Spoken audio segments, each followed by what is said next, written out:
മിശിഹായിക്ക് സ്തുതിയായിരിക്കട്ടെ. ഈശോ മിശിഹായിൽ സ്നേഹിക്കപ്പെടുന്ന മാതാപിതാക്കളെ, സഹോദരങ്ങളെ, ദൈവത്തിൻ്റെ അനന്തമായ സ്നേഹവും കൃപയും സൗഖ്യവും നമ്മുടെ ജീവിതത്തിൽ വന്ന് നിറയട്ടെ എന്ന് പ്രാർത്ഥിക്കുന്നു.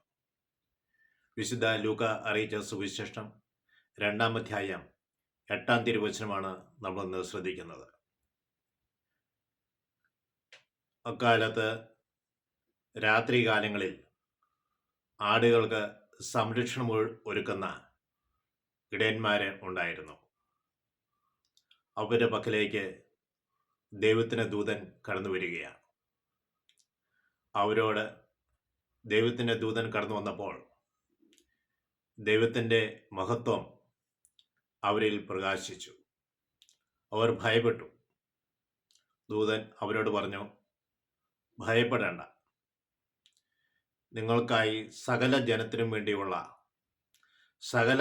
വേണ്ടിയുള്ള വലിയ സന്തോഷത്തിൻ്റെ സദ്വാർത്ത ഞാൻ നിങ്ങളെ അറിയിക്കുന്നു. വലിയ സന്തോഷത്തിൻ്റെ സദ്വാർത്ത. നിങ്ങൾക്കായി ഒരു രക്ഷകൻ, കർത്താവായ ക്രിസ്തു ഇന്ന് ജനിച്ചിരിക്കുന്നു. എവിടെയാണ് ജനിച്ചിരിക്കുക? ദാവീദിൻ്റെ പട്ടണത്തിൽ നിങ്ങൾക്കായി ഒരു രക്ഷകൻ, കർത്താവായ ക്രിസ്തു ഇന്ന് ജനിച്ചിരിക്കുന്നു. Praise Lord. വളരെ വ്യക്തമായ കാര്യങ്ങളാണ് പറഞ്ഞു കൊടുക്കുന്നത്. എവിടെയാണ് നിങ്ങൾക്ക് രക്ഷകൻ പറഞ്ഞിരിക്കുന്നത്? കർത്താവായത് ക്രിസ്തുവാണ്. അതിന് അടയാളം ഇതാണ്.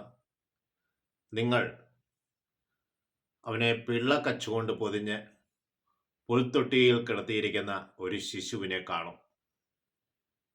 പെട്ടെന്ന് സ്വർഗത്തു നിന്ന് വലിയ സൈന്യം ഇതിനോടുകൂടെ പ്രത്യക്ഷപ്പെട്ടിട്ട് അവർ ദൈവത്തെ സ്തുതിച്ചുകൊണ്ട് ഇപ്രകാരം ആലപിച്ചു: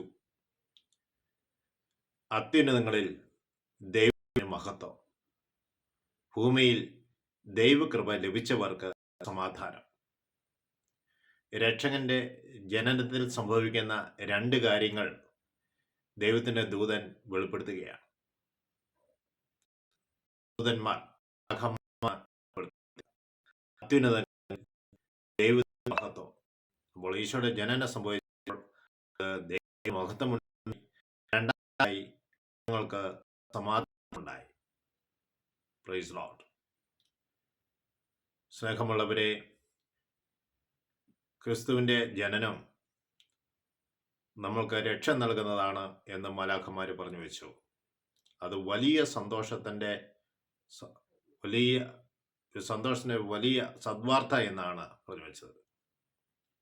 സ്നേഹമുള്ളവരെ, ഈശോയുടെ ജനനം നമ്മുടെ ജീവിതത്തിൽ എപ്പോഴും ദൈവത്തെ മഹത്വപ്പെടുത്തുന്നതായിരിക്കണം.